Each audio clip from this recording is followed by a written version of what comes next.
Hey everyone, my name is Kajal and welcome back to my channel. For today's video, I want to talk about studying robotics in the US at University of Maryland. I graduated from UMD with a master's in robotics in May 2017. Based on my experience at University of Maryland, I'll be talking about the campus, the classes, part-time job including assistantship, and full-time job search. I'll include all of the timings in the description below. So without further ado, let's get into it.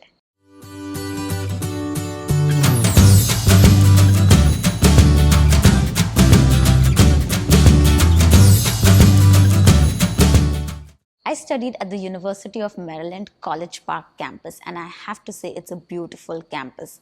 One of my favorite spots was definitely the McKeldin Mall. I know with the pandemic going on, everyone might not be able to experience the campus life, but it was definitely a beautiful campus with lots of amazing facilities, including libraries, multiple gyms, and good classrooms. Now, one of the things I want to highlight about the University of Maryland libraries is access to resources. There were lots of computers, common areas, and even private rooms where you could go and study. You could reserve these rooms ahead of time and just have that to yourself, which was also really great when I had to do interviews and I couldn't do them in my room because I used to share my room with another person. You also had access to laptops and chargers that you could loan for free for a couple of hours a day.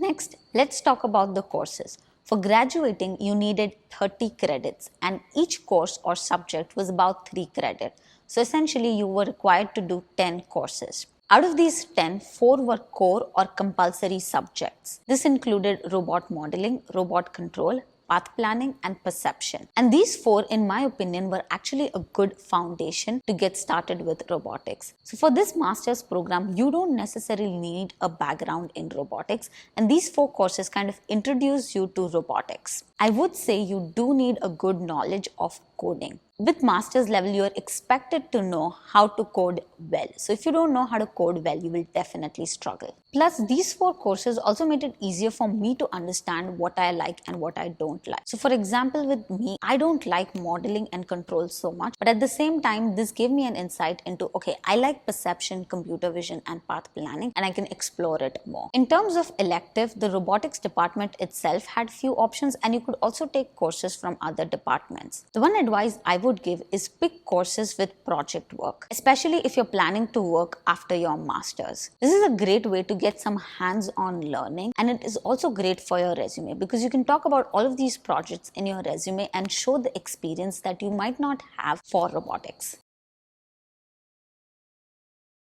In terms of assignment, they were definitely difficult. I myself have struggled a lot and I know how difficult they are. I want to answer this one question that I received. Could you give some tips, as my background is not from programming and I find it really difficult to cope with the projects and assignments? Firstly, and you might not like this, you do need to know how to code. And one resource that helped me was the New Boston YouTube channel. I'll link it in the description below. Take a day or two, go through those videos and understand the basics of coding, otherwise you'll struggle a lot. The second resource for this is the Coursera course called Algorithmic Toolbox. It talks about how to approach problem and it definitely helped me. Now I know this is a lot on top of your existing coursework, but the reason I suggest this is it will also help you crack interviews. So with robotics, for internship and full-time job search, you will have to do a coding challenge. And this course, along with practicing lead code problems, definitely helped me with this. The third tip I have is read the recommended books. I know it's a lot. And again, you don't necessarily have to spend on all of these textbooks. You can use the University of Maryland libraries to lend these books. And that will help you understand the concept better and approach these assignments. And the last tip I have, which is very important, go to the office hours. These are usually conducted along with your regular lectures, either by the professor or the teaching assistant, also known as the TA. Go to these office hours and ask for help. I definitely did it when I was at University of Maryland. Teaching assistants are usually people who've taken the course before or someone who's worked with the professor to design the coursework, and they are there to help you. Having said that, don't expect them to give you the answers or write the code for you. They will give you the guidance you need to solve those problems. At the same time, if you've already written the code and are not getting the answer you were expecting, they will help you debug and kind of find the errors and give you suggestions on how you can improve it.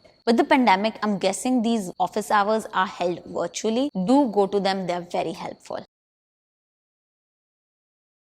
Next, let's talk about part-time job on campus and graduate assistantship. So when you come to the US for your master's as an international student, for the first 9 months or for the first 2 semesters, you can't work outside campus. You have to go for on-campus jobs. Now in my first semester, I was not able to find one very easily. But with the second semester, I was actually able to find a lot more. So if you're not getting one in the start, don't lose hope. You will eventually find one. These part-time jobs are typically hourly jobs, so you get to work for a few hours and you get paid per hour that you have worked. On the other hand, I want to talk about assistantship. I actually didn't know about it until I came to the US. So assistantships are of 3 types: graduate assistantship, teaching assistantship, and research assistantship. In research assistantship, you are working with a professor and doing some research in their lab. With teaching assistantship, you will help the professor with the coursework as well as hold office hours to help students with their assignments. And lastly, with graduate assistantship, you'll usually be doing administrative work. Now, the reason I'm talking about assistantship is along with an hourly wage or a stipend, you also get tuition waiver and health benefits. Now, I know tuition waivers is a huge thing and it definitely helped me graduate debt-free from my master's. Now, for University of Maryland robotics program, while I was studying, the robotics department in itself did not offer any graduate assistantship, but I was able to find one with another department at the university. They did not waive my tuition completely, but they were able to pay most of it away. And with the stipend that I was getting, I was able to pay the rest of it. So definitely keep an eye out for assistantships. Next, let's talk about internship and full-time job search. Now, I grew up in India and I did my bachelor's in India as well. So I know in India, you have a dedicated placement cell that helps you with your internship and job search process. However, here in the US and at University of Maryland, things were a little different. Some of the resources available are the university portal and the career fair. With the university job portal, you will see all the internal listing as well as the external listing by different companies. Now, one of the problems with this is it was listed for all the programs within the university. And given robotics being a very new program, I didn't find a lot of job postings there. Next is career fair. Similar to the job portal, the career fair was for all the programs within the university. So you kind of had to do your own search in terms of which companies were available for robotics and had robotics listing. Other than that, for job search in the US, you have to go to the company website and apply directly. Other than that, you can also make use of platforms such as LinkedIn and AngelList. The reason I mention AngelList is it worked much better for me than LinkedIn. Given robotics is a growing field, most of the companies in robotics are startups. And AngelList is a platform where you can see more startups compared to LinkedIn. For my personal experience, I didn't have a summer internship, but I was able to find a winter internship through AngelList, which got converted to a co-op and eventually a full-time job. One other tool that helped me was networking. I would go to different events and even went to Grace Hopper conference to network and help me get job. And it did help me land a job at Qualcomm. I know, given the pandemic, it is not an option to network in person. This is when you should make use of platforms such as LinkedIn and AngelList to network, make connections, and even get a referral to a job. Please make note of the fact that I'm saying networking. That is, you have to put in effort to get to know the other person.